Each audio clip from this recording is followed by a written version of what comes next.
Hey everyone, it's Mikki here. You're listening to Wikipedia, and this week on the podcast, I speak to Dr. Jen Unwin.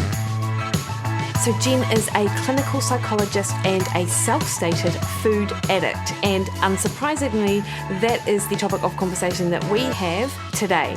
So we discuss what food addiction is, why there is so much controversy over the term addiction, how to know if you are addicted to food and what that even means, and what steps to take to help overcome.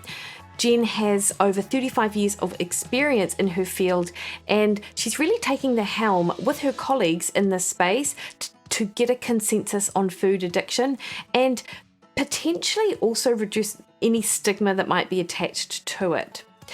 So Dr. Jen Unwin is a consultant clinical health psychologist and has been working in the NHS for over 30 years, helping people with chronic illness to live well with their conditions. She has researched into the importance of hope in health and wellbeing. She's got a great book called Fork in the Road about food addiction and her own journey and helping you overcome, and we discuss this in the podcast. And she's recently collaborated with her husband, Dr. David Unwin, to support patients in primary care to manage their diabetes with making lasting changes to their sugar consumption to improve their condition and reduce medication. And so Jen and I also discuss, of course, the low carbohydrate approach and its applicability here. Jen has been actively involved with the British Psychological Society, of which she is a fellow, and also the UK Association for Solution-Focused Practice, of which she is a past chair. As I already mentioned, and Jen and I talk about, she's also the author of Fork in the Road, a book about food addiction, how to overcome.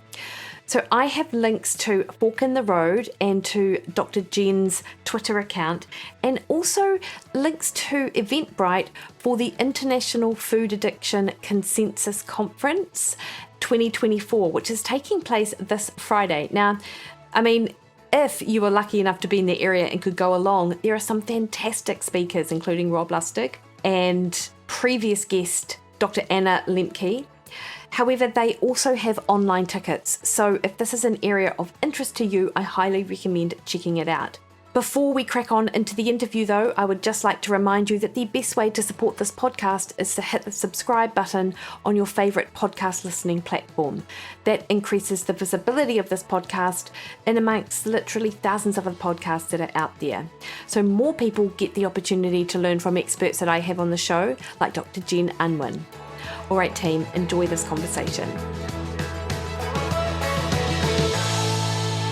Jen, thank you so much for taking time to speak to me this morning. I really appreciate it, and I was very sorry to have missed you and your husband when you were in Auckland earlier this year. Your interest area and just what you spend your life work on are just real passions of mine as well. And I really like to try and understand more, particularly the food addiction side, because I feel like there's a little bit of, not controversy, but it's, for whatever reason, it's not as well accepted.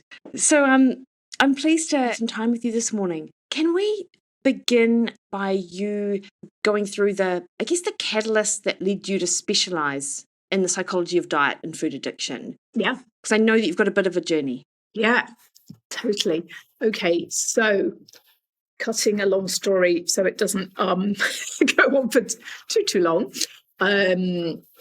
So I'm a clinical psychologist by background. So I've always worked in the National Health Service. I've actually retired from the National Health Service in the UK now, just to focus on this work.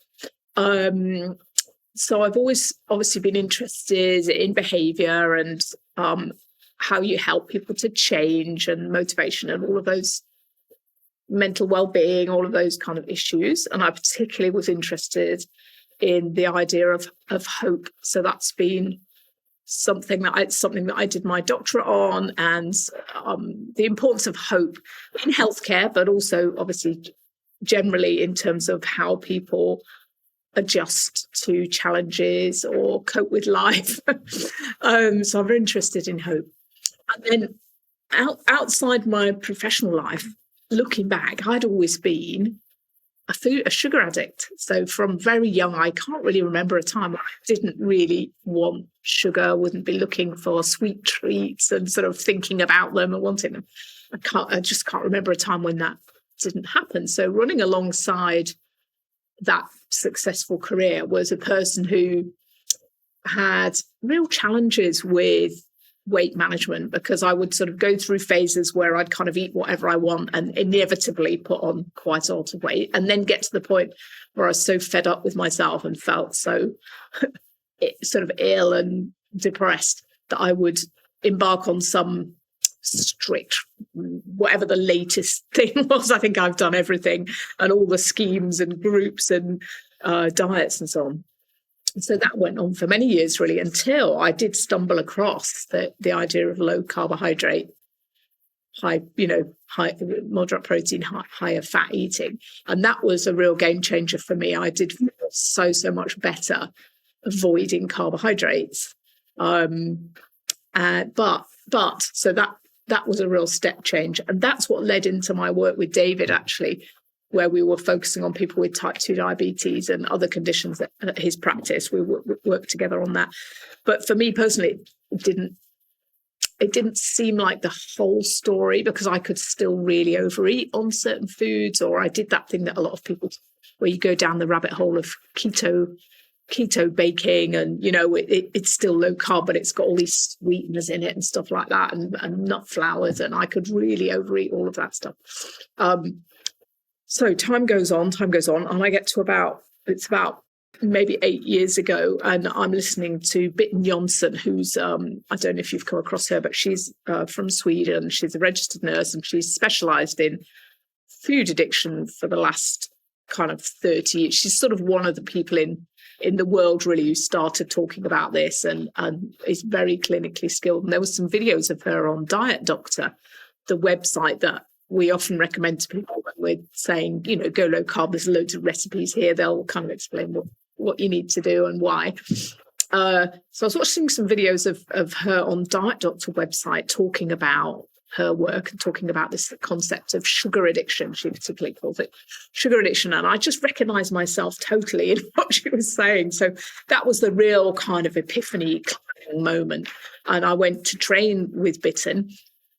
She does an online training course for professionals working in the space, and really kind of from there, the rest is history. I've just focused on obviously still sort of collaborating with David, but really focusing on this issue, trying to learn as much as I can, looking at all the research, doing some research, which I've got exciting news about, and then the campaigning work.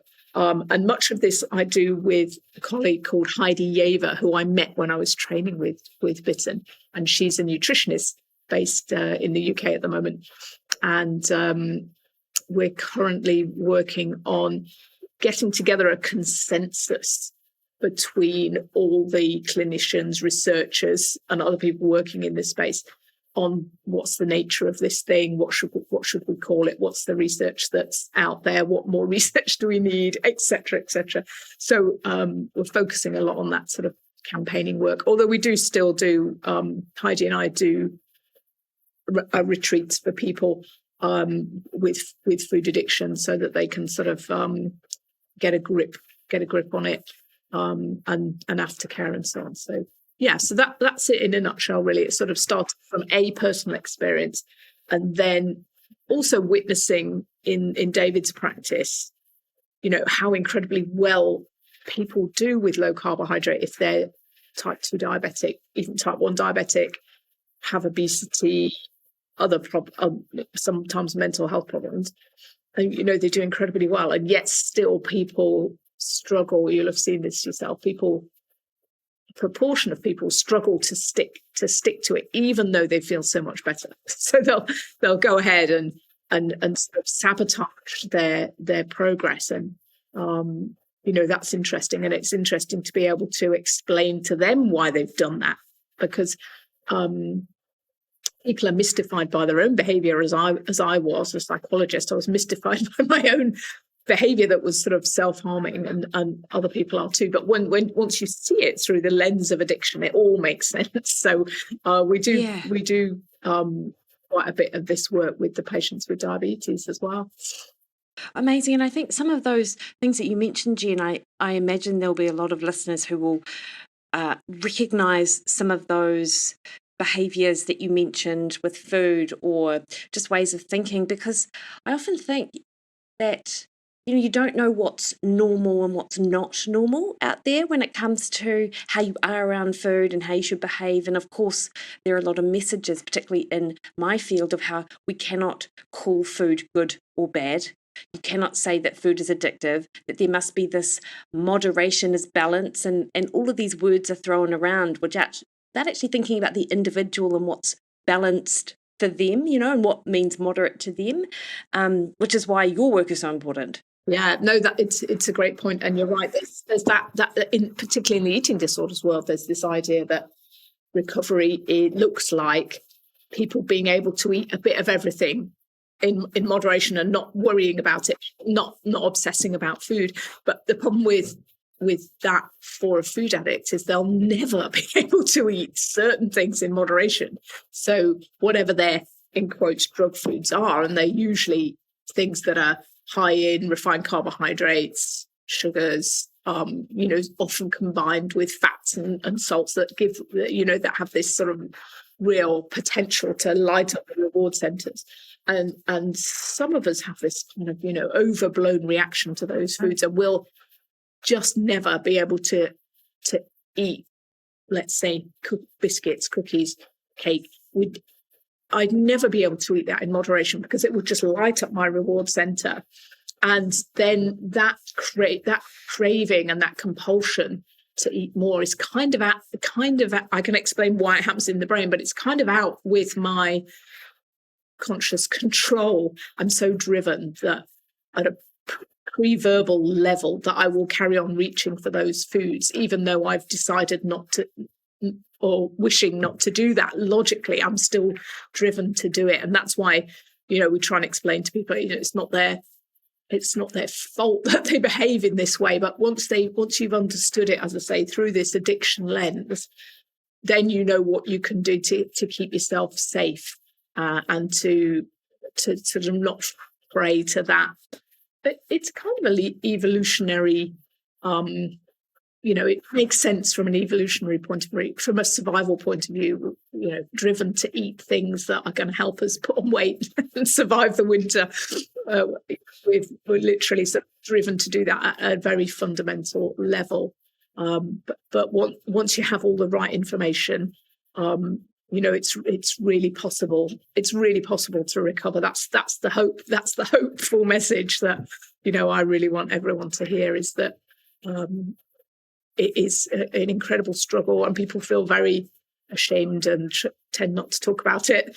But there really are. The research we're doing is showing that recovery is entirely possible, if you sort of see the behaviour through that lens, and then do the things that would imply.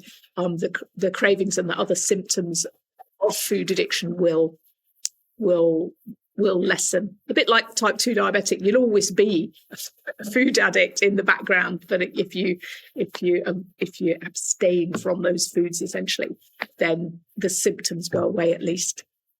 Yeah, for sure. I think what some people might find a little bit surprising, Jen, is how you also spoke of the keto baking and the sweeteners and the almond flours and things which people don't necessarily sort of correlate with big food or the processed foods that we quote unquote know are likely to, be more problematic. So in your experience, are these as problematic, or can be for some people, because of how they mimic the sensory pathways? Yeah, I think that's a good way to put it. So most people with proper food addiction would struggle to moderate things that mimic their drug foods in terms of sweetness and palatability and so on. So that's really the problem with sweeteners, because the whole taste experience and the fact that then that confuses the brain, but also the sort of biochemistry. It's not that, so essentially they don't have these sort of triggering carbs and glucose and other things in them, but it is that makes them They do mimic, as you say, but again, nothing's sort of universal, is it? So there is an individuals. Some can cope with some nuts or a bit of nut flours, maybe, so long as it's not too sweet. So, really we encourage people to be very honest about what their own experience is after they eat certain things, and then decide, right, is that something I need to add to the list of things I need to avoid? Because obviously you don't want people cutting out things unnecessarily, because then it does start to look a bit more like an eating disorder. But just to cut out the things that really trigger the addiction symptoms, and not cut things out necessarily. So it is a sort of process of slight experimentation and elimination for those foods that are sort of in the middle, if you like. So there's a few like that. So some people can still maybe have a little drink of alcohol occasionally. I've known people be able to do that. Other people have to cut out alcohol altogether, because that also triggers the reward center and sets off food cravings. So I'm one of those people. I've given up drinking alcohol. Caffeine is another example. Some people can carry on drinking caffeinated coffee and they're fine. Other people find that actually that's part of the problem as well, so they put that out. Dairy is another middle thing. So there's some things obviously that you should totally cut out, like refined sugars, refined grains.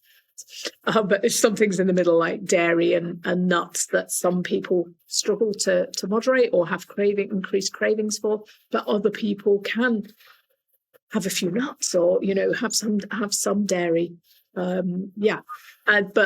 Sweeteners, we usually say sometimes people find them helpful in the beginning, because they're trying to get off all the sweet, sugary foods that they really, need to move towards abstinence at their own pace, whatever that is. And sweeteners can be a tool in that. But we try and say to people, bear in mind that probably you're going to have to give those up as well at some point. Probably you will find that they become problematic in their own way at some point. But yeah, it's an individual for sure. I remember when I did the Sarah Wilson I Quit Sugar program.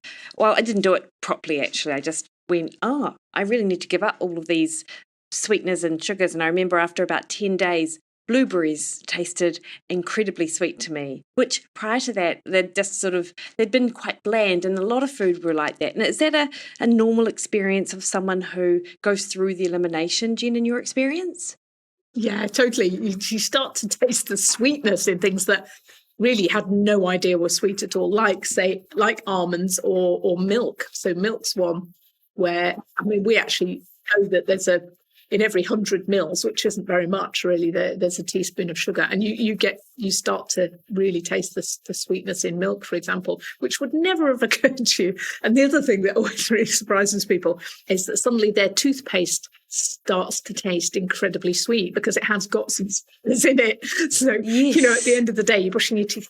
Crikey, this is really sweet. And I've actually found a toothpaste that doesn't have any sweeteners in it, so I actually use that now. But yeah, all kinds of things happen to your taste buds that you're really surprised about the sweetness. Yeah, like you say, in fruit and so on. And of course, back in the day, that was the driver for people in the autumn, was to eat the fruit so that they survived the winter. They put on some fat and they survived the winter, so that the fruit tastes sweet and pleasant to us, and we want to eat more of it for that survival mechanism. Yeah, sure. And how you described, the process, or at least just parts of the process of reducing or figuring out what foods trigger, is really similar to how you approach any nutrition problem. Not that it's a nutrition problem per se, it's almost like the nutrition is the symptom of the problem, but an elimination diet is like gold standard in a lot of the areas that we work in our field. Jen, are there common misconceptions that people have about food addiction that you come across in your practice? about either what it means or how to approach it? Like, do you have anything like that? We get a lot of sort of, and I think because we've sort of up to now have been calling it food addiction, people say, how can you be addicted to food? You need to eat. It's not like cigarettes. You don't need to smoke, or alcohol. If there's other things to drink out there than alcohol. So people say, be addicted to food. So I think in some ways what we're calling it is a problem. And that's, again, what we're working on with this consensus exercise that we're doing with all the experts in the field is, there's never going to be a perfect thing to call it, because some people sort of disagree around the edges of whatever you choose. But really, food addiction is too broad. We need to be a bit more specific. Which kinds of foods do people struggle with? And also, it's not just sugar. That's the other thing. We do need to think about the sort of the carbohydrate angle. So, a lot of people will say, well, I don't eat any sugar. I'm not a sugar addict or a chocolate addict because I don't eat those things. But you might find that they're really struggling with bread, for example, is such a common one in practice. People losing control of the amount of bread that they're eating during the day, because obviously it digests down very quickly into glucose. So that's one misconception is, it can't be an addiction. That makes no sense. And we do hear that a lot. But the evidence is there, all kinds of different evidence. So evidence of on the sort of neurological side, what happens in the brain when we eat these foods looks just like any other addiction. The brains of people with severe food addiction look like the brains of people with an alcohol problem or a drug problem. They just look exactly the same. The same changes are going on. The behaviors and the sort of thoughts and feelings are exactly the same as they would be for another addiction. So, there is lots of evidence to counter that.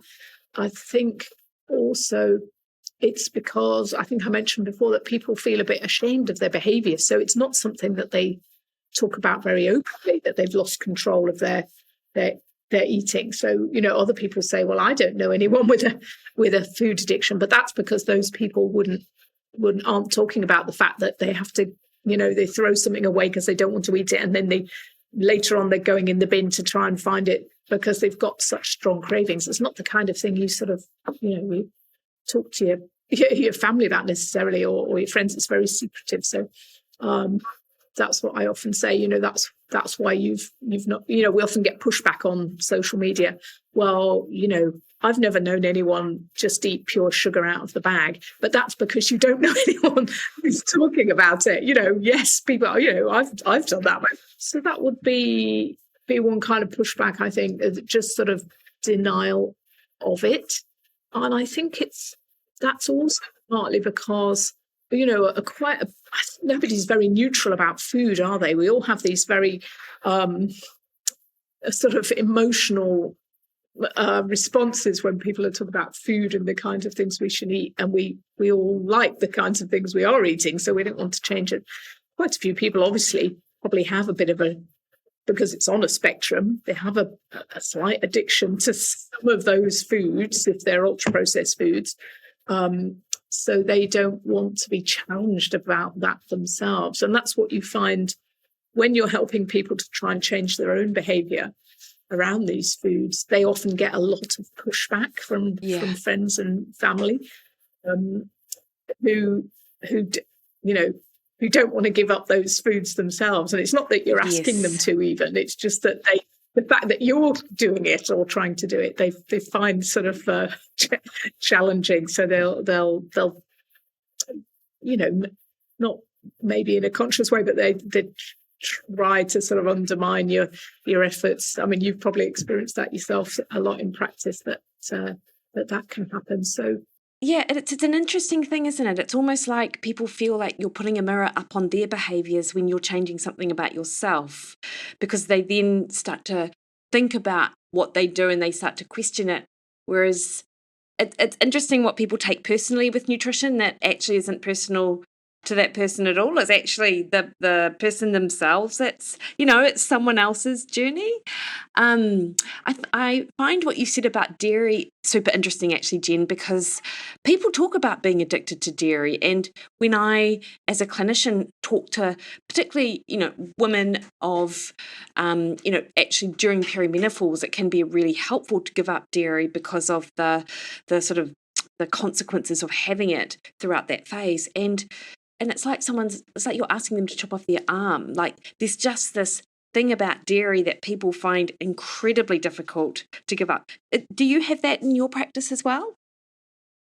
Yeah. Yes, totally. And some people we've had on our retreats, they've been doing low carb for a long time, but they've got a problem with cream or yogurt, or yes, as you say, they're really struggling in the same way with dairy. And of course, a lot of the clients that we see are women of that age. They're the most common client that we see, because I think that's when the health problems start to kick in. It's when they start to think, well, I've tried everything else. I've tried every diet and I'm still got these problems. Yeah, so dairy is a really interesting one.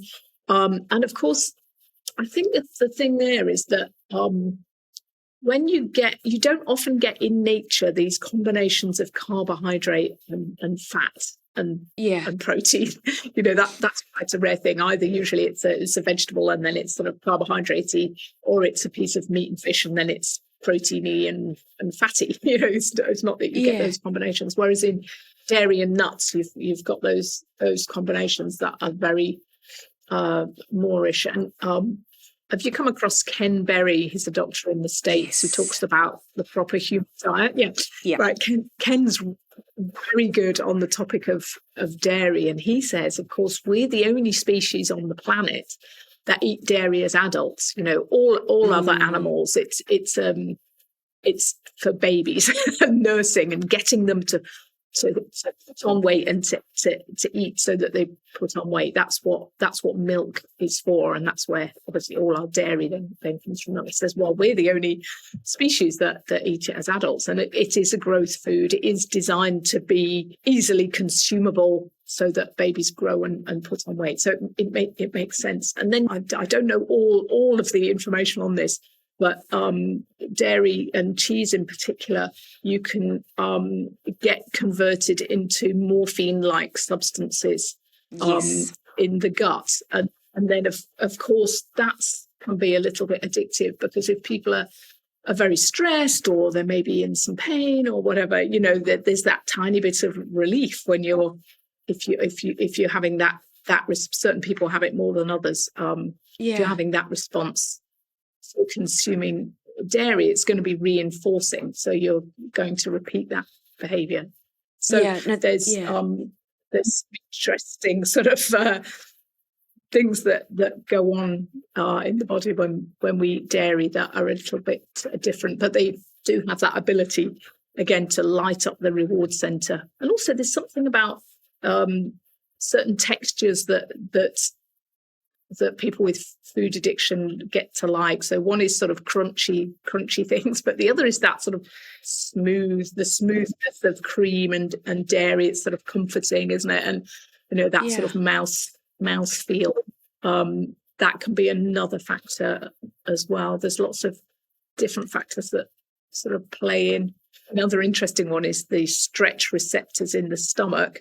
When we eat a large meal, you can get that release of kind of oxytocin, which is the sort of again a sort of relaxy, comforting sort of hormone, really neurotransmitter. So that's another explanation of why some people will like to overeat on anything, really, just to get that really full feeling. That totally resonates with me, Jen, because when I was reading your backstory, and you do such a lovely job on your blog post when you're like, hey, this is me, this is what I went through, and you talk about your childhood and the foods and stuff that you loved. The condensed milk was the one from like, oh yeah, that was delicious. But when I was like, I have been an overeater for like throughout my childhood. I overate all of the time, and it wasn't unhealthy food. It was just to have that feeling of fullness, those stretch receptors. And it actually, in my adult life, took me, I still am a volume eater. I still eat large quantities of food, but I have been able to train myself to not overeat, actually. So now it's very rare. But doesn't mean but I do know that if I don't have a particular volume of food, I feel a little bit, anxious isn't the right word, but I'm distracted. I'm like, I need it to feel calm. I need to have this amount. Like a small meal is, I don't enjoy a small meal, like, because I know it's just distracting to me. Yeah, same. It just lights up. It lights something up that then becomes a sort of craving that you can lose control of. I agree. And lots of people with food addiction do struggle with this issue of once they start eating. You always feel a bit sad when you have to stop eating. So how do you kind of deal with it? And people have different approaches. So I've known there's quite a few. Obviously, a lot of the professionals in this space are themselves food addicts, and that's what they, that's why they've learned how to help other people. And they will literally weigh and measure their meals to stop them overeating. I've personally kind of resisted doing that. It's not really, it doesn't really sit well with my personality to carry scales and things with me. But I totally respect people who are able to do that and keep up with it. My approach is to, and I'm not saying people should do this. This is totally people's own. You find your own way, don't you? As you have. I don't tend to eat breakfast because I'm not very hungry in the morning, and I think, well, why start if I don't need to sort of start that? Because once I start eating during the day, it's a little bit more difficult. And I have a really good brunchy lunch with plenty of protein and fat in it, so it's very satiating. I love sometime around the day, and then I'll have so I'm not quite as hungry later on. That can help, and then I'll have a sort of smaller meal in the evening, and I have it reasonably early. I try not to eat later on because partly because I sleep better, but also it's quite good to have a sort of cut off where I've eaten that's it now. It's easier for my brain to understand we're not having anything else than it is, am I still a little bit hungry, or shall I kind of have another little snack before I go to bed? So just literally have those sort of 2 meal times to deal with. And food addicts often find that things like cutting out snacks. So we always advise it on our course that, try and cut out snacks, because otherwise your brain's kind of wondering if it's time for a snack. Yes. Whereas you need fewer decisions. You need to take away the decision load. No, get all your nutrition into however many meals you're going to have today. I'm not saying people shouldn't have 3. They can if that's what suits them and their lifestyle and hunger and so on. But have some ring fencing around your eating times and choices. There's certain things obviously that we have to be abstinent from, and again that's an individual thing, but it's very commonly refined sugars and carbohydrates, and combinations of those with and processed foods and ultra processed foods. Try and avoid. So focusing on real whole foods as nature intended, prepare those in whichever way you choose, and limit the meals. Yeah, and I like the way that you talk about that, because I really do feel there is a bit of freedom when you've got those food rules for some people, because it just takes incredibly freeing. Yeah, and people who sort of criticize or question that, I feel like they don't have it's either their lack of personal experience or people around them who they see actually really benefit from it. And I think this is the problem with the nutrition space, as I see it right now, is that people see any type of restriction as deprivation for that individual, without actually seeing how much it's actually offering them in terms of peace of mind and the ability to control their behaviour, all of those things. You must see that all the time in your work. all the time. So we did a residential recently, and we just had the follow-up a couple of weeks in, and people were saying, well, it's amazing, because when you're a food addict, people don't realize that actually your brain is full of food thoughts from the minute you wake up to the minute you go to bed. When can I next eat? What can I eat? Can I have that? No, I shouldn't have that. I had too much of that. I mean, it's this kind of constant chatter, and it means that you can't focus on really what's important in life. So if you can be freed from that, you're more connected to your work, you're more connected to your family, you're more connected to the things that you can do. So we've talked a lot about food, but we also talk a lot on our courses about if we're going to give up these food, be abstinent from these foods that have been serving us in some way psychologically, whether it's sort of stress management, comfort, distraction, whatever we've been using these foods for, then we need to find a way to get this oxytocin, this dopamine, this serotonin in other ways in our lives. And having some rules around the food frees up the space for us to say, right, well, I need to go walk in the sunshine, or I need to, do yoga, or, thinking about other sources of those neurotransmitters is a massive part of recovery. You don't want to be white knuckling your way through life. And it gives people that other ways of managing their emotions. So we do talk a lot about sort of beyond the food initiatives that it's important to build in those new habits that are nothing to do with food, because food has really become too dominating in our lives. Yeah, for sure, Jen. And are there any particular lifestyle behaviours that you see are really helpful for people as they move through their journey? Or is it individual? What, in your experience, what do you see? Yeah, I mean, obviously it's individual to some extent, but I'd say the biggest hitter is probably some form of exercise or activity. I mean, it doesn't have to be crazy vigorous. We're not punishing ourselves by, I've eaten this many calories, so I need to kind of run them off. That's more sort of eating disorder type thinking.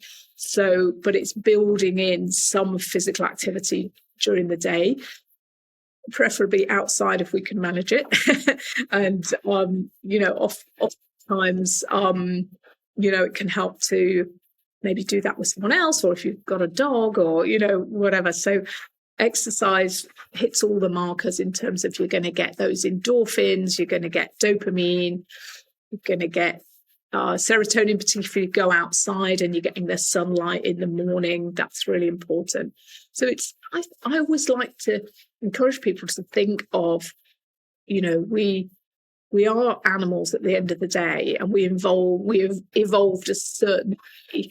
And the more we can do to sort of be like proper humans that evolved, probably the better our quality of life and mental health is going to be. So being outside, being moving, being physically active, being sociable, doing things. I think this is why volunteering and helping people is so good for mental health. We used to rely on each other to survive, literally. So, if we can do things that are altruistic, that can make a big difference as well. Also, things like gardening, singing. Yes. I'm a big crafter, actually. So I do. Oh, nice. I like to knit. I do exercise every morning. So I'll be going this morning. I go to a boot camp, but also if I can get a walk in every day outside, I do. And also I love to knit and crochet. Yeah, so nice. In the evenings, in crochet, because it's sort of incompatible with eating. If you sit down and got your knitting on your knee, it's a bit of a to get up and go to the fridge, and you don't want to get greasy hands and so on. So finding something that you love, an activity that you love and enjoy, and building that in to your life. And of course, you all keep working on these things, can't we, as time goes by, really. Yeah. And I guess that's the thing as well, is you mentioned with people who have type 2 diabetes, like that will always be there in the background for them, yet we can control their, metabolic parameters through the diet. The same, I guess, with food addiction, that it's likely to always be in the background. And I think even having that understanding and awareness that it might, or acceptance of that, I think that must make it a little bit easier for some people, because I often see that in my practice, not in food addiction, but in other areas, when people actually accept, this is something I actually have to work on. And it does feel hard sometimes, and that's normal. I think that's almost a relief for them. Yeah, totally. I totally agree. I think it really, really helps to accept that. And people learn that as well along the way, because they kind of they might do abstinence for a while, and then they'll think, I think I've nailed it now. I think I've got it. I think I have a little bit because it's my birthday or whatever's going on, and they'll have a little bit, and it can go really horribly wrong. But then that's a learning experience. It's not something to beat yourself up about. It's right, okay, I've learned something. And often it does take those couple of slips and trips for people to really accept that that's the problem, and they really do need to abstain from certain things. So that can be really, really useful. And there is a sort of, we also give them a sort of the explanation of so what happens in the brain is that when we eat certain foods, particularly ultra-processed foods, high sugar and fat foods, we get these unnatural levels of dopamine in the brain. And what happens is that some brain receptors for dopamine and serotonin get downgraded, so they're less sensitive, if you like, to the dopamine that's around. And of course, that explains why you need more and more of the substance to get the same effect, but sort of in a downward vicious cycle, really. So, and it's the same with any addiction. Say, if we take alcohol, people will recognize that if they have one drink a night, after a while, that doesn't really affect them much. So they might kind of up it to 2 glasses a night. Yes. And then the body gets used to that, the brain gets used to that. So it's the same with the foods, that you need more and more to get some sort of effect. There's this downgrading of the receptors. So when we go abstinent, what happens is that the brain goes, aha, okay, right, feel a bit rough for a while, and we've got this sort of low availability of dopamine. So the receptors are sort of upgraded again. You get more receptors for dopamine, so that their normal life seems normal. You have this normal levels of sort of motivation and good mood and so on. But then, of course, if we then slip up and say we had a big slice of cake, those receptors are all there ready. And when we have that big slice of cake in the slip, the brain really lights up. We get this kind of wow, and so you're straight back into the addiction. And then, sort of trying to pursue that high again. It's this sort of what we call sort of euphoric recall. We're trying to get back to that euphoria of the first time we had that food or that slice of cake.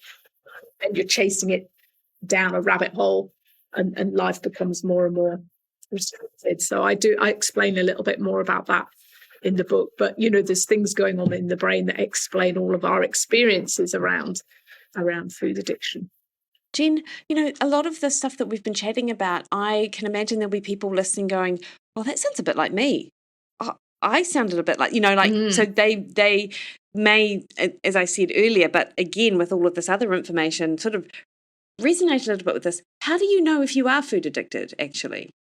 Okay, so there's there's 6 sort of key symptoms and criteria for any addiction. But if we're thinking about food, and this explains more. So I've written a little book, really very simply done for the general public. It's called Fork in the Road, yes. And you can get it on Amazon. So it talks about all of this in a lot more detail, and any proceeds go towards the charity and the work that we're doing in the space. So the 6 are cravings and compulsions that seem impossible to control. So C for cravings. RH, reaching for more. So I've just said that thing about needing more and more to get the same effect. So that's right. A is activities neglected, and that picks up this idea of we start to get so obsessed with the food that other things in life get left behind. So that's the A. V is volume, and this is that we were talking about, losing control of the volume of food that you eat. So thinking to yourself, right, I'll just have one slice of cake because it's my birthday, and then just losing control of the amount, never being able to sort of just have one slice or one piece. That's the V. E is for exclusion, and this picks up the idea of if you try and give up, do you get withdrawal symptoms? So do you, either mentally or physically, so do you get, like, so some physical symptoms would be things like headache, shakiness, gastrointestinal distress, problems sleeping, that kind of thing. But also, do you feel maybe anxious or depressed? The physical or mental health issues. Try and quit. So withdrawal symptoms, basically. And then the number 6 is D for damage, and this is continuing to use the food, even though it's doing you harm mentally or physically. And this is the key, one of the key features of addiction, really, is it's doing you no good, either physically, perhaps because you've got type 2 diabetes, or you're worried about your weight, or mentally, you've got mental health challenges, you're feeling depressed or anxious, which we know that's linked with high sugar, high processed food diets. But are you still struggling to change that behavior? So those are the 6. And if you've got 3 or more, it's not a diagnosis, but it's an indication of a problem. And then the thing to do would be, to obviously read the book, and there are people who, there aren't loads and loads of services and people, but there are, and there's Overeaters Anonymous, which is completely free, and there's lots of online meetings that people can attend. Or we could probably, I can send you some links. I've got some amazing colleagues in North America who are called Sweet Sobriety. Nice. And they offer amazing support groups and amazing coaching to people. Heidi and I do these retreats. At the moment, we're doing it in an amazing place in the UK, in the southwest, and it's a place called Coombe Grove, and they specialise in metabolic health. So we're very happy to sort of be there working with them. So if people, sometimes it can be really good to get out of your your environment life and come away from it, and then we'll feed you and look after you for a few days and tell you all the, give you all the information that you need to know. And then there's sort of there's support afterwards as well. So that's another thing that we can do. So, and also we've got we're running this conference on May the 17th in London. So anyone who's in the UK can come in person, or we have got online. There's a live stream option, so anyone around the world can sign up and watch the conference. They don't. Also, if you were in New Zealand, for example, you wouldn't have to watch it at the time it's on, which would obviously be in the middle of the night. It's recorded. So that's in London. As I say, we've got really all the best world experts coming to speak on the topic and talk about the latest. And we're launching this consensus statement that we've all been working on all year, which is the next step for going back to the World Health Organization to say, this is the consensus now around this condition. There's all this research as well. We're asking that it gets recognized as a legitimate disorder, that people, then there'll be more research then, and also, there'll be more research into treatments. Nice one. Jen, now you mentioned at the start of our call that there is some new research that you are really excited about that is coming out. Can you give us any sort of indication on what that is? Yeah, of course. So what we did, because there's very little outcome research in the literature on food addiction. There is research on food addiction. There's a lot of papers using a particular scale called the Yale Food Addiction Scale, which is based on the DSM criteria for food addiction that they use in America. So we thought, right, what we could do is just literally audit the work that we were doing, which is based on these ideas of explaining to people how the brain works and why, food can cause addiction, and then also encouraging them into this real food, low carbohydrate eating, and then give them support. And also we knew of a couple of other clinics that were working in the same way. It's Sweet Sobriety in North America, and then a group called Leva Zuckerfrei, which means living sugar-free in Sweden. And they both had online programs like ours where they were encouraging people to do this sort of abstinent food plan, but also explaining about food addiction and moving towards abstinence. So we thought, right, well, we'll all do it. We'll all audit our practice. So that started a few years ago, and we all ran 10-week online groups, and we got people to complete questionnaires, the Yale Food Addiction Scale, the CRAVE scale, which is the six questions that I asked you. That's the scale that we developed. And it's very easy to use in clinic. That's why it's a good one.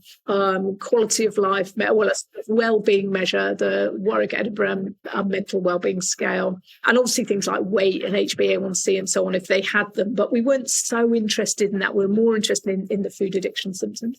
So we did the 10-week class, and then we've been doing the follow-up. And the initial data looked really good. We've published that. So the paper's already published, which is the before and after program, and that was everything significantly improved. But now we've got the 1-year data, which we'll be showing at the conference. But we're super excited because people continue to improve once they've had that information.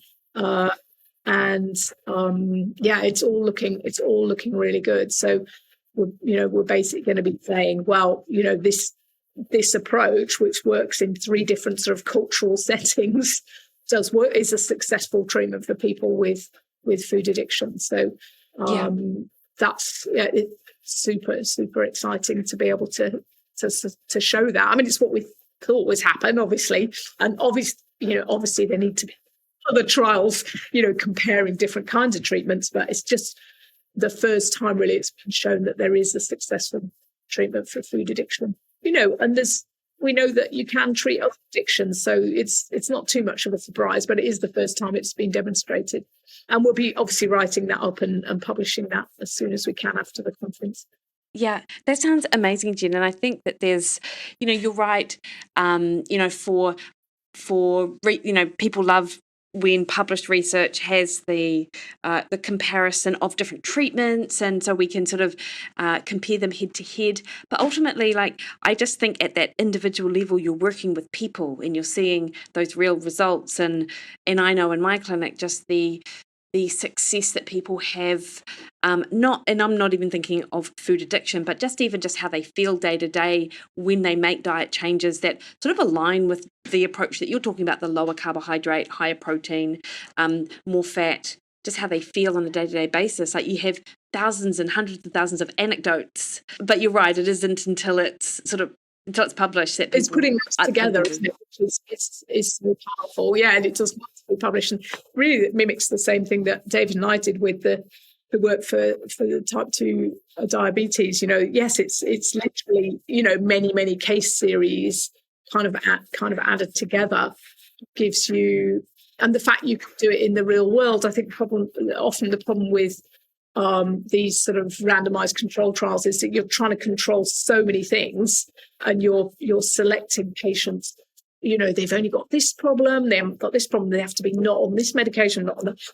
Controlling so many things that even if you get an amazing result, you're then not sure that clinicians can do that in practice, because you have to take the person that walks through the door. You can't say, you can't do this protocol because you're over 65 or you're on antidepressants or whatever it was in the original trial. So there's this sort of external validity, if you like, that these kind of what we're publishing and what David publishes shows, which is that it works, for heaven's sakes, for all these people. No. So, we can...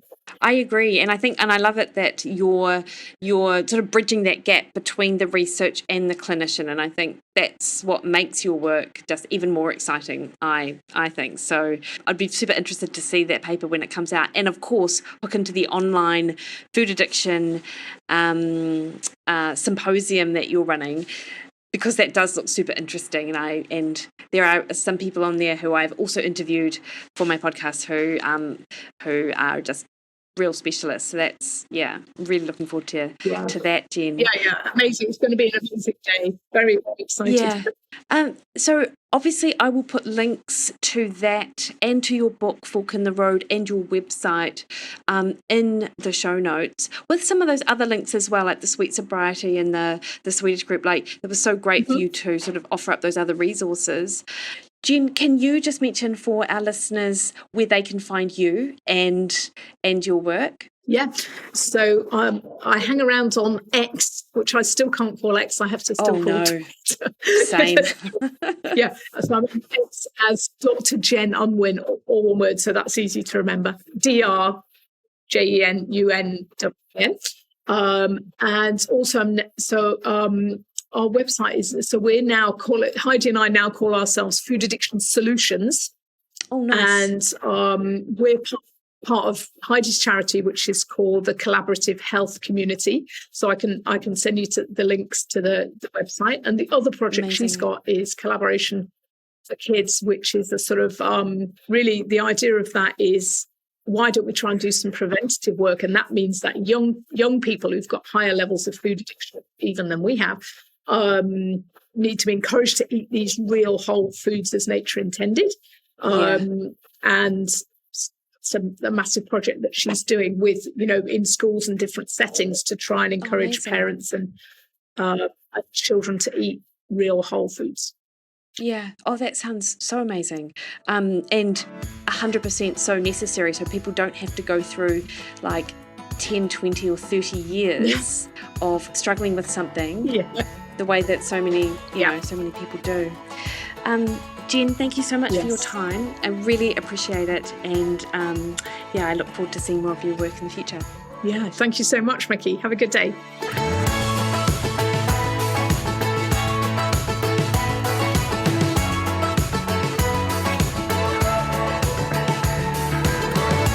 Alrighty, hopefully you enjoyed that as much as I enjoyed doing it, and super easy to chat to, super passionate in her field, and I really think that you would have gotten a lot from it. And do not forget Jen's book, Fork in the Road, and also those virtual online tickets if you're not lucky enough to be able to go in person for this Friday's event. That is if you're picking this up on Wednesday or Thursday that it is published.